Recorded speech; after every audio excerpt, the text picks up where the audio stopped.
설 명절 잘 보내셨습니까? 네. 유명한 프랑스의 단편 소설 있습니다. 진주 목걸이 아시죠? 진짜인 줄 알고 빌린 게 진짜인 줄 알았는데 잃어버려가지고 그 진짜인 줄 알고 그걸 갚으려고 오랜 기간 고생했는데 결국 알고 보니까 가짜였더라. 참 소설을 읽은 다음에 조금 허무함이 오죠. 모파상이라는 분이 쓴 소설입니다. 단편 진주 목걸이. 그 모파상이라는 분은 그 에펠탑, 프랑스의 명물이죠. 파리에 에펠탑 안에 있는 레스토랑에서 자주 식사를 했다고 합니다. 뭐 프랑스 사람들은 다 에펠탑을 사랑하죠. 그래서 그랬나? 아닙니다. 참 놀랍게 모파상은 이 에펠탑을 무지하게 싫어했다고 합니다. 왜 싫어했겠어요? 이 모파상만이 아니라 많은 예술가들 또 많은 사람들이 이 에펠탑을 싫어했어요. 흉물로 여겼어요. 파리 시내에 300m 높죠. 철로 만들어진 그 흉물스러운 고철 덩어리다 이렇게 표현했어요. 파리는 고풍스러운 것으로 유명한데 이 고철 덩어리가 이 고풍스러운 모습을 망친다고 용납할 수 없다고 아주 심하게 많은 사람들, 특히 예술가들이 반대했다고 합니다. 그런데 왜 모파상이 그런 에펠탑 안에 있는 레스토랑에서 자주 식사를 했을까요? 이유는 거기 들어가면 뭐가 안 보여요? 에펠탑이 안 보여서 그런다. 파리 어디를 가든 저도 오래전에 한번 가봤는데 파리는 아주 평야거든요.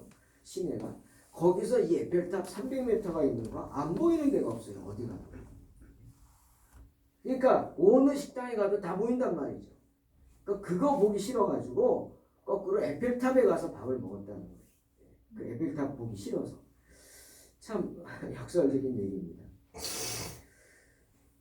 건립할 수 없는 그 조건에 이 파리 정부가 사람들을 설득하다가 결국 설득이 안 돼서 이런 조건을 내세웠대요. 좋습니다. 그러면 20년 지난 후에 우리가 에펠탑을 철거하겠다. 그 조건으로 20년 후에 에펠탑을 철거하겠다는 조건으로 세웠대요. 자, 20년이 됐어요. 어떻게 해야죠? 철거해야죠. 그래서 철거를 하려고 했더니 어떤 일이 또 생겼느냐. 이번에는 건립할 때보다 더 큰 반대에 부딪혔대요. 안 된다고. 부시면 안 된다고. 철거하면 안 된다고. 이거 세우면 안 된다고 그 난리를 치던 게 엊그제 같은데 이제는 더 많은 사람들이 절대로 철거하면 안 된다고 이렇게 됐대요. 왜? 자꾸 눈만 뜨면 보다 보니까 뭐가 들었어요? 정이 들어버린 거. 이제는 그게 없으면 안 돼. 우리 속담에도 있잖아요. 든 자리는 몰라도 뭘 알아요? 난 자리는 안 되네요. 참 영원입니다. 사람이 들어온 건 잘 모르는데 그 사람이 휙 비면은 아는 거. 오늘 못 오셨잖아요. 몇 가정이. 휙 티가 나잖아요. 그겁니다. 안 된다. 프랑스의 명물이 되어버렸어요. 흉물이.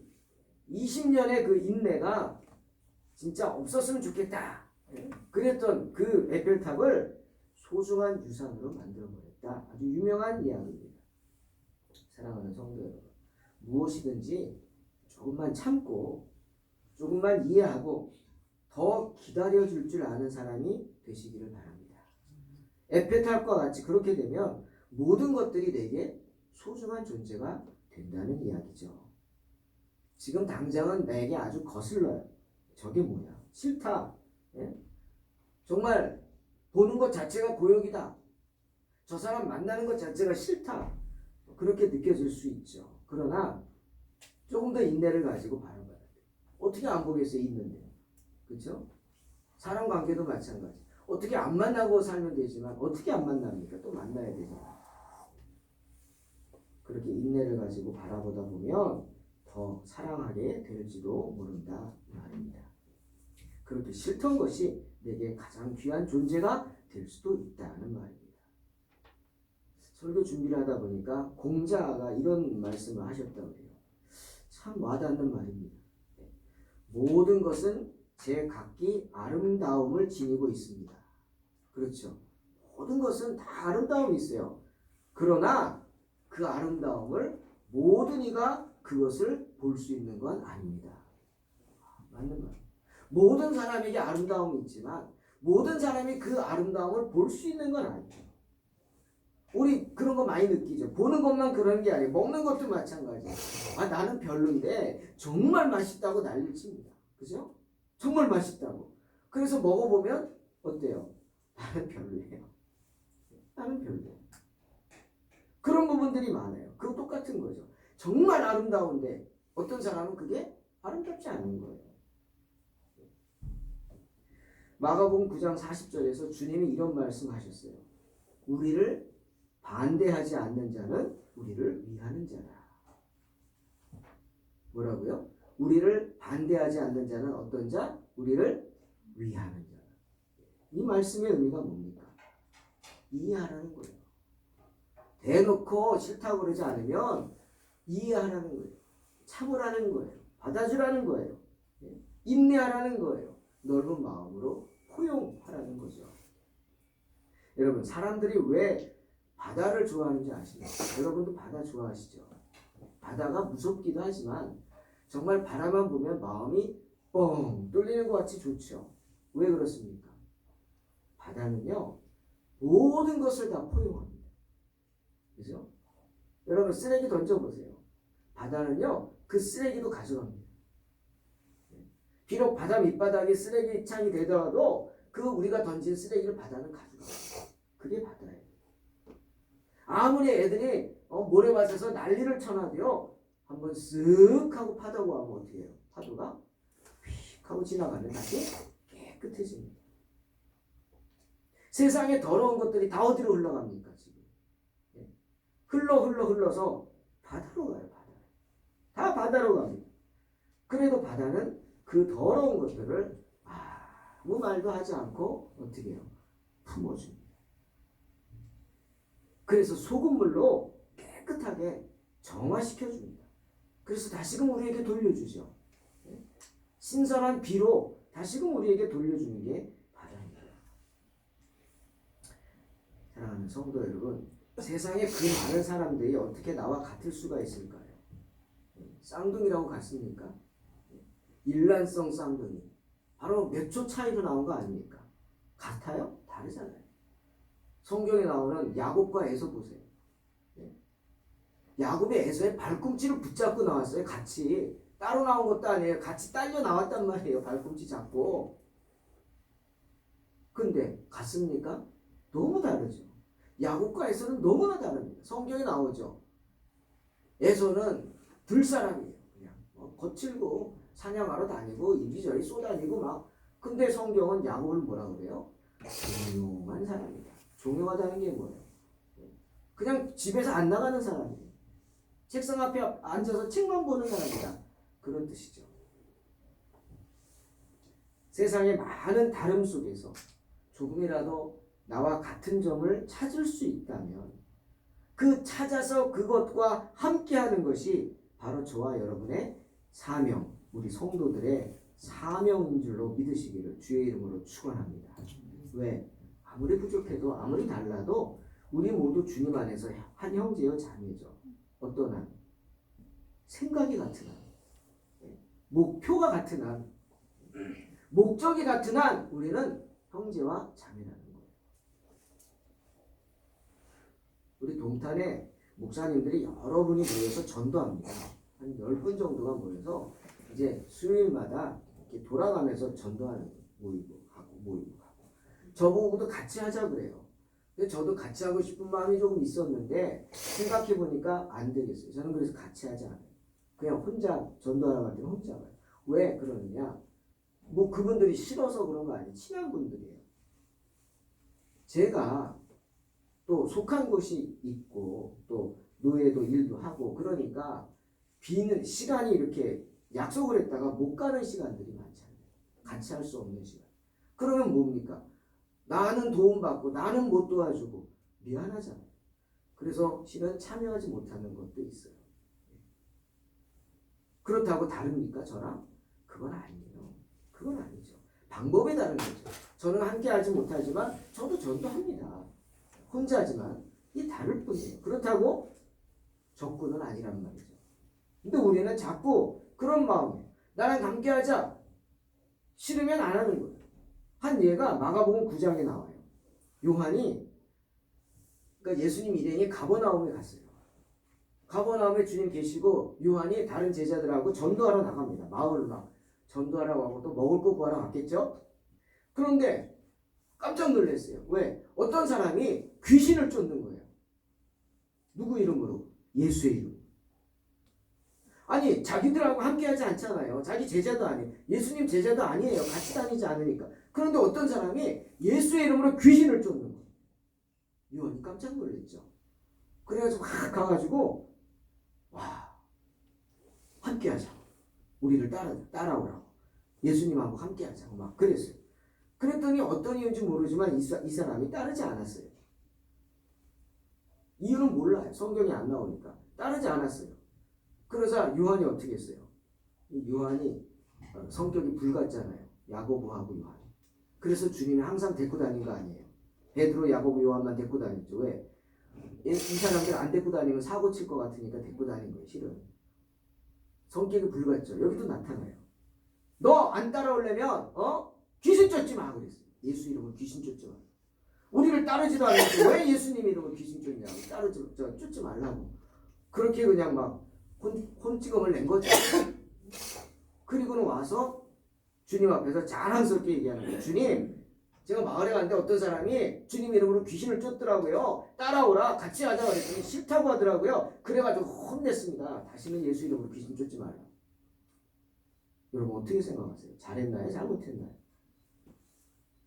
주님은 화를 내셨죠. 즉시 요한에게 뭐라고 그러셨어요? 마가복음 9장 39절 40절. 금하지 말라. 내 이름으로 기적을 행한 사람이 그 자리에서 나를 욕하지는 못할 것이다. 이랬어요. 그리고 이렇게 말씀하셨어요. 우리를 반대하지 않는 자는 우리를 위하는 자입니다. 여러분 방법은 다를 수 있단 말이에요. 목표가 같고 목적이 같으면 돼요.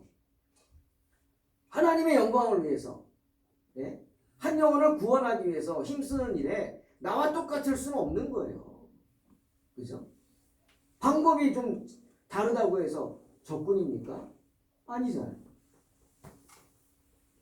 목적을 이루기 위한 방법은 다를 수 있습니다.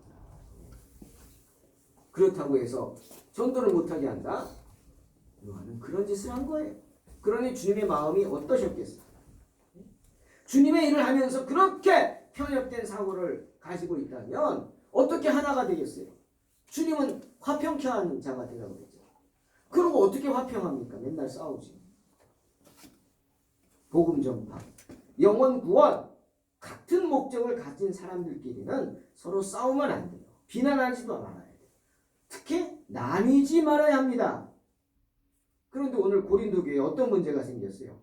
교회가 막 나뉘기 시작했어요. 당파로. 이 파, 저 파, 무슨 파. 나는 바울파다. 나는 아볼로파다. 나는 게바, 베드로파다. 나는 그래? 너희들은 제자파냐? 나는 그리스도파다. 막 나뉘어서 싸우는 거예요. 그런데 그 나뉜 모습들을 가만히 들여다보면 정말 기가 막힌 이야기들이 많아요. 여러분 고린도 교회에 누가 개척했어요? 바울이 개척했습니다. 사도 바울이. 바울은 고린도 교회를 개척하고 1년 6개월가량을 거기 머물면서 교회를 섬겼어요. 그리고 또 다른 데로 갔죠. 왜? 바울의 사명은 개척이니까. 또 다른 교회를 개척하기 위해서 소아시아 다른 지역으로 떠납니다. 그런데 바울이 떠나자마자 막 이 문제 터지는 거예요. 여러분 고린도 교회가요. 오늘날 우리 이 세상에 지금 교회에서 생기는 문제라는 문제들은 다 고린도 교회에 있었다. 뭐 이래도 과언은 아닐 겁니다. 예를 들어볼까요? 패를 짓는 문제. 무슨 파 무슨 파. 장로파 권사파 뭐 안수집사파 막 싸운다며요. 장로님 중에서도 또 파가 나뉘고. 이런 문제들. 또 성만찬의 문제. 성찬식에 참여하는 문제들. 또 예수님 부활에 관한 문제. 그리고 음행에 관한 문제. 특히 동성의 문제. 그리고 제사에 대한 것. 제사 음식에 관한 문제. 결혼에 대한 것. 이혼의 문제. 독신의 문제. 그리고 사도권의 문제, 성령의 은사 문제, 특히 방언의 문제. 심지어 어떤 문제가 있었냐면 오늘 이 이야기를 제가 하려고 합니다. 아마 여러분 무슨 소리인가 할 거예요. 이게 왜 문제지? 여자가 머리를 기르는 문제. 이게 고린도 교회의 큰 또 문제 중에 하나예요. 이것 때문에 막 이파 저파 나뉘어가지고 싸웠어요. 여자가 머리를 기르는 문제. 이게 뭐냐? 그럼 뭐 머리 긴 여자들은 교회 오면 안 되냐? 그게 아니에요. 여자가 머리를 길러서 문제가 되는 게 아니라 오늘날 여자분들 머리 길고 그냥 교회 오잖아요. 그게 문제가 되는 거예요. 머리를 길어서 치렁치렁 막 늘어뜨린 채로 성전에 오는 게 문제가 됐어요. 왜 이게 문제냐? 이거는 말씀을 좀 봐야 돼요. 바울이 말합니다.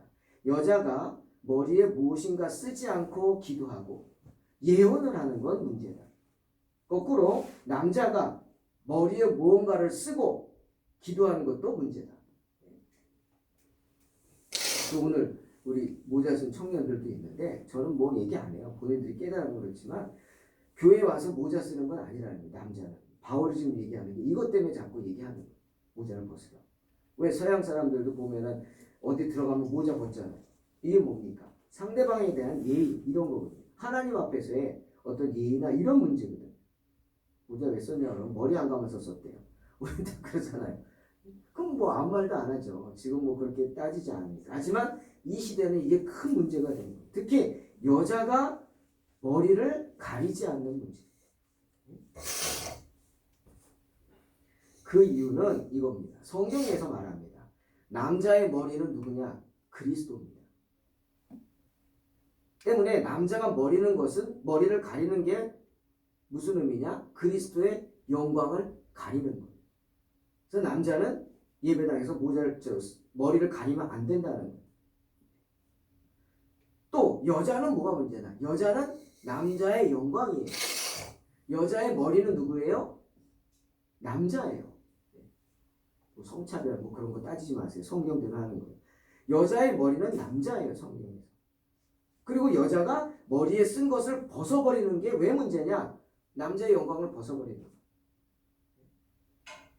다시 말하면 여자가 성전에 들어올 때 머리를 가리는 건 복종의 뜻이에요.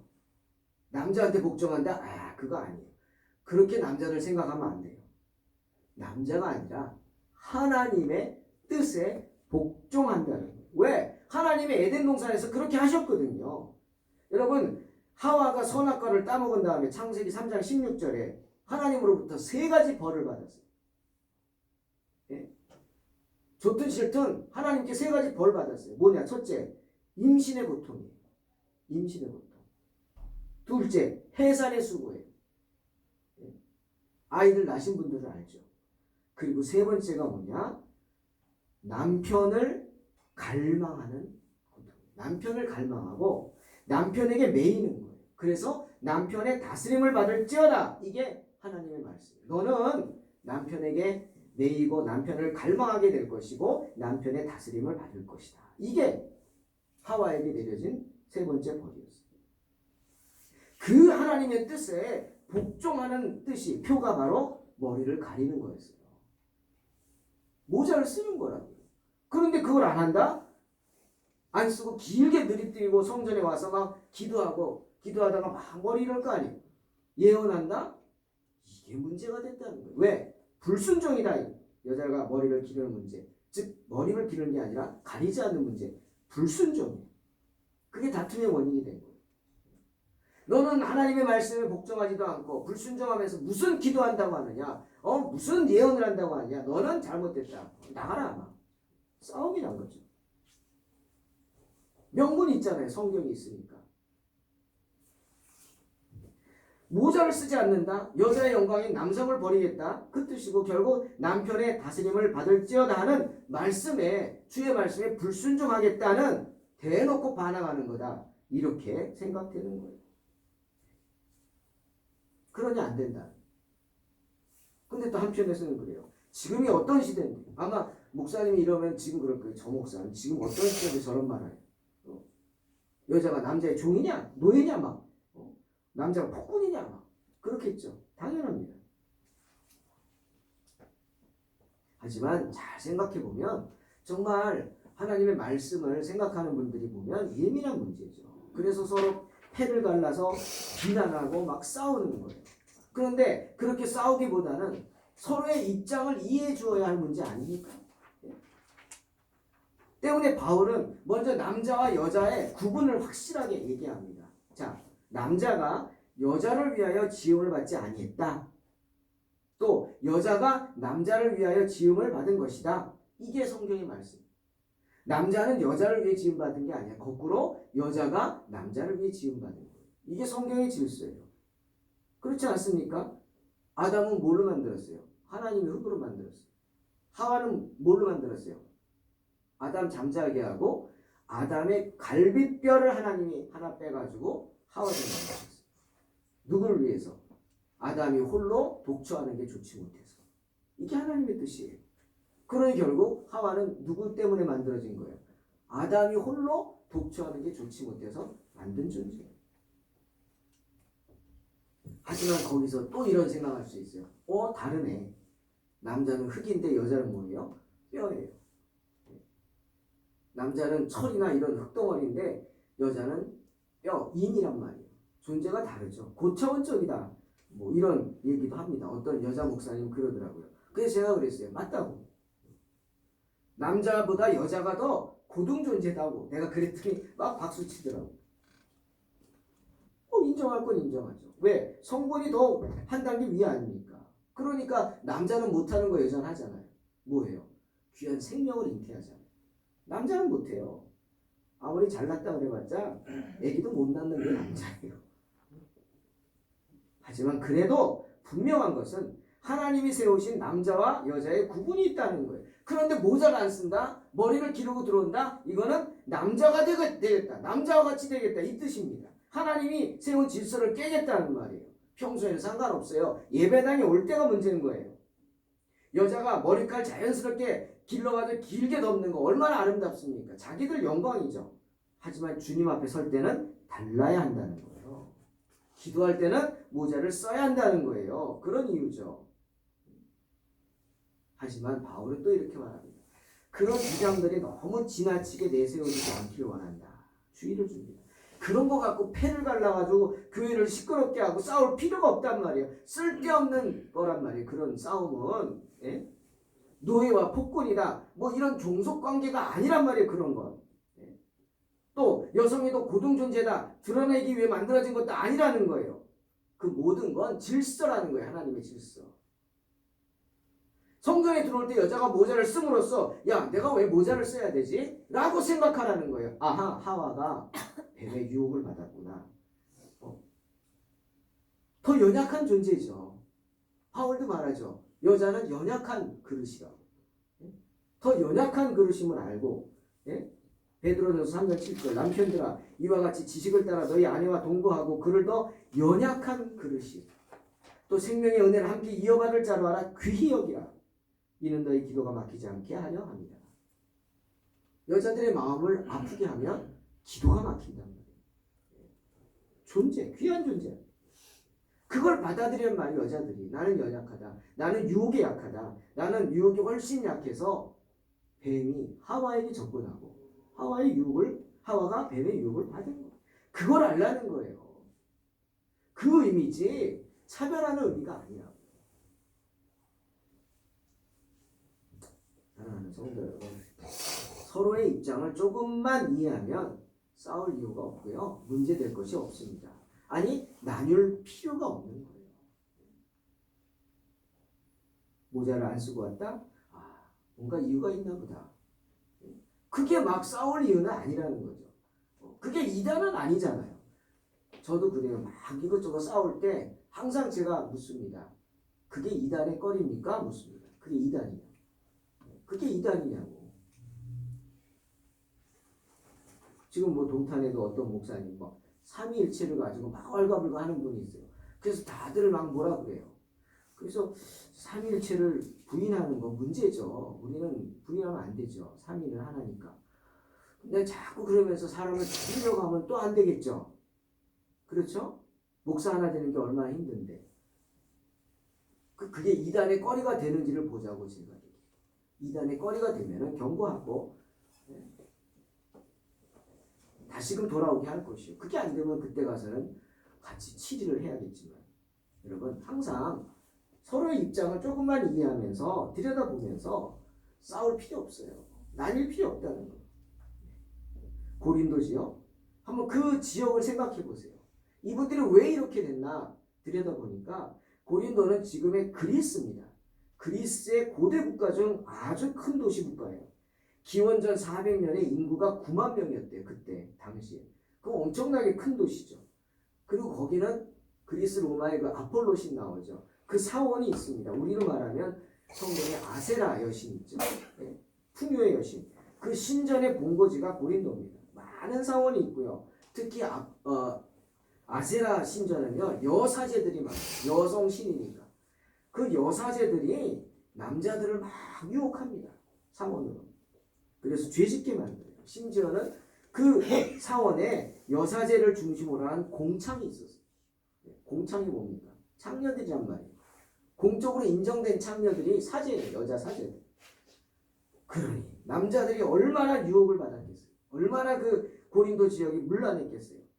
그래서 그곳에 아주 인기 있는 그 기독교의 한 분파가 뭐였냐면 그노시스주의라는 거예요. 이 그노시스라는 말은 영혼에 대한 이야기인데요. 이 사람들은 이렇게 주장합니다. 육신? 아이고 그건 더럽고 추하고 악한 것이다.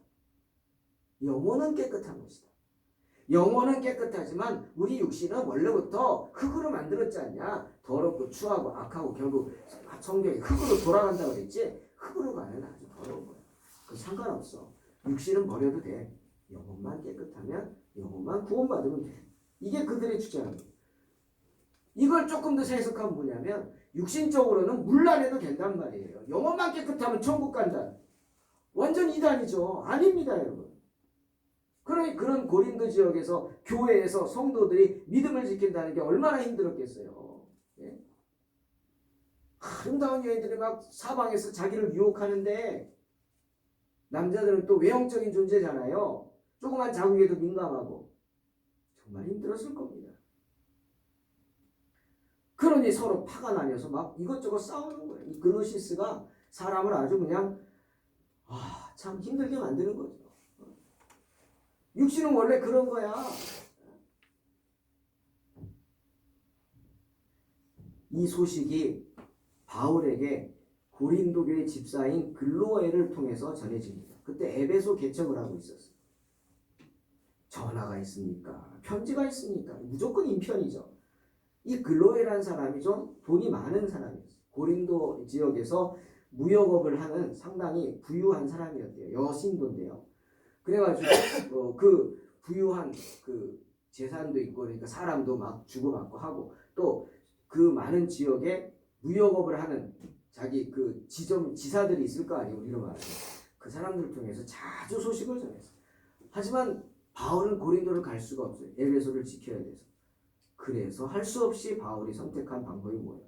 그렇다고 포기할 수도 없죠. 내가 처음으로 개척한 교회가 고린도 교회예요. 바울이 처음으로 개척한 교회. 그래서 장문의 편지를 2장 보냈어요. 고린도 전서, 고린도 후서. 바울은 거기서 말하는 거예요. 형제들아 내가 우리 주 예수 그리스도의 이름으로 너희를 권하노니 모두가 같은 말을 하고 너희 가운데 분쟁이 없이 같은 마음과 같은 뜻으로 온전히 합하라. 같은 그 얘기를 하는 거예요. 합하라는 거예요. 누가 나뉘었냐고. 누가 도대체 너희를 아볼로, 게바, 바울, 그리스도파로 나뉘었냐고. 그리스도께서 언제 그렇게 나눴냐고. 나 바울이 너희를 위해서 십자가에 못 박혔느냐? 그래서 바울파냐? 게바파냐? 베드로가 못 박혔느냐? 너희가 나 바울의 이름으로 세례를 받았느냐? 아니잖아요. 세례를 줬지만 누구의 이름으로? 예수 그리스도의 이름으로. 그러면서 말합니다. 내가 세례 준 사람이 몇 명 안 된 게 너무 감사하다. 바울이 세례 준 사람은 10명도 안 됐어요. 제가 한번 찾아봤어요. 제가 동탄에 와서 세례 준 사람은 몇 명이지? 35명입니다. 동탄이 와서 동탄에서만 세례를 준 분들. 제가 개척해가지고 세례를 준 분들. 근데 바울은 10명도 안 됐다. 그러니까 거의 세례를 안 준 거죠. 왜? 이런 마음이 있던 거예요. 걱정이 있던 거예요. 자, 바울이 말합니다. 그리스도께서 나를 보내심은 세례를 베풀게 하려 하심이 아니다. 오직 복음을 전하게 하려 하십니다. 똑바로 알란 말이에요. 우리의 목적은 세례가 아니야. 뭐예요? 복음 전파예요. 내가 누구에게 세례를 받았다? 중요한 거 아니에요. 내가 세례를 받았다. 그 사실이 중요한 거죠. 할렐루야. 네. 두 번째, 말의 지혜로 하지 아니함은 그리스도의 십자가가 헛되지 않게 하려 합니다. 그러니 이단의 사설에 달콤하죠. 놀아나지 말라는 거예요. 얼마나 달콤해요. 육신은 더럽다. 영혼만 깨끗하면 돼. 육신은 마구 굴려도 돼. 그냥 어디다. 술도 먹고 담배도 피고 성적으로 음란해도 돼. 육신은 원래 그런 거야. 더러운 것이 괜찮아. 얼마나 달콤해요. 죄책감도 없이. 그러면 왜 주님이 그 육신의 모든 고통을 받으셨어요? 육신을 구원하기 위해서 그런 거 아니에요? 왜 육신의 모든 고통을 당하고 십자가를 지셨냔 말이에요. 내 육신을 구원하기 위해서죠. 십자가에서 절규한 주님의 고통, 그 절규가 그럼 가짜란 말이잖아요. 그노시스주의는. 육신은 다 더럽고 추한 버린 거니까. 그러면 십자가의 고통의 절규는 가짜네. 결국 예수님의 육신의 부활도 부인하네. 이단이죠. 잘못된 거. 누가복음 24장 39절에서 주님 분명히 말씀하셨어요. 도마에게 내 손과 발을 보고 나인 줄 알라. 그 다음 뭐라고요? 나를 만져보라. 영은 살과 뼈가 없지만 너희 보는 바와 같이 나는 있다. 육신의 부활을 분명히 말씀하시네요. 그러면서 사도 바울이 말합니다. 십자가의 도가 멸망하는 자들에게는 미련한 것이지만 구원을 받는 우리에게는 하나님의 능력이다. 그렇죠. 안 믿는 사람에게 십자가 그냥 나무 막대기에 불과한 거예요. 땔감이에요. 땔감. 무기력하게 아무 반항도 하지 못하고 십자가에 달려 죽은 예수라는 어리석은 자가 달려 죽은 나무 막대기란 말이에요. 하지만 구원받은 저와 여러분에게는 뭐예요? 주님의 은혜예요. 불신자들은요, 피 묻은 십자가를 보면은 아유 오늘 좀 이상하다. 기분 나빠해요. 아유 꺼림칙해. 하지만 우리는 피 묻은 십자가를 보면 뭐예요? 대뜸 그 앞에 무릎을 꿇습니다. 그리고 내 죄를 회개하죠. 아니 통곡할지도 몰라요. 다른 거예요. 하나님의 능력이 임하는 줄로 믿습니다. 사랑하는 성도 여러분, 생각이 다르고 표현하는 모습이 좀 다른 건 어떻습니까? 2004년이에요. 벌써 오래됐네요. 제가 미국에서 이제 학위를 받으러 갔을 때 시카고에서 제일 큰 교회를 주일날 예배드리러 갔어요. 트리니티 처치라고. 모르고 갔는데 가니까 흑인 교회예요. 흑인 교회. 예배당, 큰 예배당 입구에 딱 들어가는데 그림 하나가 제 가슴을 꽉 잡는 거예요. 저는 뭐 그림 좋아하니까 어디 가든 그림을 보는데 이건 안 볼 수가 없어. 탁 잡는데 보니까요. 예수님이 십자가를 지고 시뻘건 피를 흘리고 가는 그림. 벽화. 그런데요. 그걸 보고 너무너무 놀랐어요. 충격받았어요. 왜? 그 예수님이 흑인이에요. 흑인. 내 머릿속에 충격이에요. 예수님이 흑인이에요. 흑인 예수님이 십자가 지고 시뻘건 피를 흘리고 가는 거예요. 와! 이거 이단교회 탐방 왔나? 속으로 응? 목사님들하고 같이 갔는데 덜컥 그런 마음이 생기고 예배당을 들어갔어요. 갔더니 성가대석에 한 100명 정도가 있는데 까만 사람들이 새빨간 옷을 입고 새파란 옷을 입고 샛노란 옷을 입고 머리띠하고 막 그러고 쫙 있는 거예요. 성가대 가운을 생각했는데 아니에요. 뭔가 봤더니 성도들도 화려한 자기들 옷을 입고 물어봤어요. 뭐냐고. 아프리카의 자기 부족의 옷이래요. 우리는 말하면 한복이에요. 자기 부족의 옷을 입고 그 아프리카를 기억하는 거예요. 우리는 아프리카입니다. 우리는 미국인이지만 아니 우리는 아프리카입니다. 그걸 기억하고 있다는 거예요. 그러면서 그 뚱뚱한 몸을 흔들고 아직도 기억이 나서 웃기는데요. 아주 은혜도 받지만 찬양하는데 얼마나 은혜롭게 열심히 찬양하는지 그때 제 마음이 녹아버렸어요. 부끄러웠어요. 내가 조금이라도 이단처럼 생각했던 게 너무 창피했어요. 그게 아니구나. 여러분 우리나라도요 돌아가셨지만 운보 김기창 화백이라는 분이요 예수님을 한복 입고 갓을 쓰고 이렇게 그런 분으로 묘사하죠. 마리아는 한복 입고 아기를 안고 있는 마리아. 모든 걸 다 우리 사람으로 그려놨잖아요. 그건 뭐예요? 그건 괜찮고 예수님이 흑인이면 안 되나요? 아니에요. 그 마음이 같다면 우리는 한 지체인 거예요. 주님의 영광을 드러내는 모습은 언제나 누구든 다룰 수 있어요. 흑인도 될 수 있고 백인도 될 수 있고 우리처럼 동양인도 될 수 있고 아프리카 사람도 될 수 있고 에스키모도 될 수 있고 그건 표현의 방법은 누구나 다룰 수 있어요. 우리가 보지 못했잖아요. 하지만 그것 때문에 나누려고 하지 마시기 바랍니다. 아니 나뉘려고 하지도 말아야 되고 싸우지도 말아야 되고 그건 아무 문제가 되는 게 아니라는 거예요. 왜 나뉘려고 해요? 자신의 악한 것지는 생각하지 않고 남을 비판하려 하기 때문에 주님 말씀처럼 자기 눈에 있는 들보는 보지 못하고 대들보 집 세울 때 큰 기둥 그렇게 큰 게 나한테 있는데 남의 요만한 티만 보고 말한다는 말이에요. 외식하는 거야. 주님은 서기관과 바리새인들에게 말하잖아요. 외식하는 너희들 천국을 사람들 앞에서 닫고 너희도 들어가지 않고 들어가려 하는 자도 들어가지 못하게 한다. 남을 정죄하는 너희는 천국 못 간단 말이에요. 남을 정죄해서 시험 들어서 남도 천국 못 가게 하고 너도 절대 천국 못 간다. 그리고 오늘 마태복음 7장에 주님 무서운 말씀하십니다. 비판받지 아니하라거든 비판하지 마라. 우리가 비판하는 그 비판으로 우리가 비판을 받게 될 것이요. 그 다음 이렇게 말씀하시죠. 저는 이 말씀이 무섭더라고요. 우리가 누군가를 헤아리는 그 헤아림으로 우리가 헤아림을 받게 될 것이다. 헤아린다. 마음을 헤아리죠. 마음을 헤아리라. 근데 그걸 좋게 헤아리는 게 아니라 나쁘게 헤아리는 사랑하는 성도 여러분, 나누는 건 사탄의 힘입니다. 남을 비난하고 비판하는 것 또한 사탄의 힘이죠. 우리가 부족해도 서로 격려하고 서로 축복해 주시기를 주의 이름으로 축원합니다. 마태복음 7장 2절 말씀처럼 우리가 누군가를 헤아리는 그 헤아림으로 우리가 헤아림을 받게 되는 거예요. 헤아림, 헬라말로 메트론이라는 뜻입니다. 척도예요, 척도. 내가 상대방에게 자를 재는 척도로 나도 그렇게 된단 말이에요.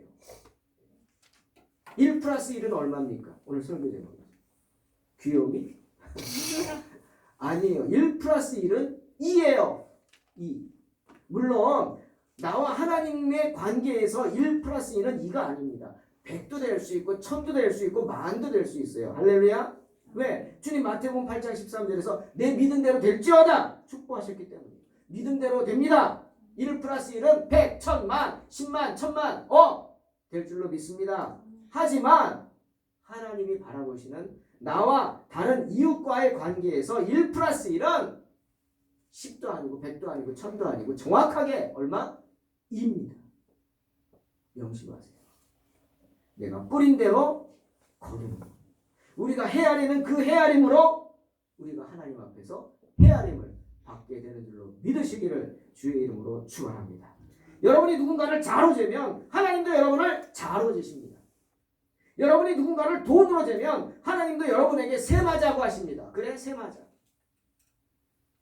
하지만 여러분이 누군가를 위해 십자가를 지면 주님 여러분을 위해 또다시 십자가를 지십니다. 여러분이 누군가를 사랑하면 하나님도 여러분을 사랑하실 줄로 믿습니다. 내가 누군가를 용서하면 하나님도 여러분의 모든 죄를 용서해 주실 줄로 믿습니다. 너희가 헤아리는 그 헤아림으로 너희가 헤아림을 받을 것이다. 이런 믿음으로 승리하시기를 주님의 이름으로 축원합니다.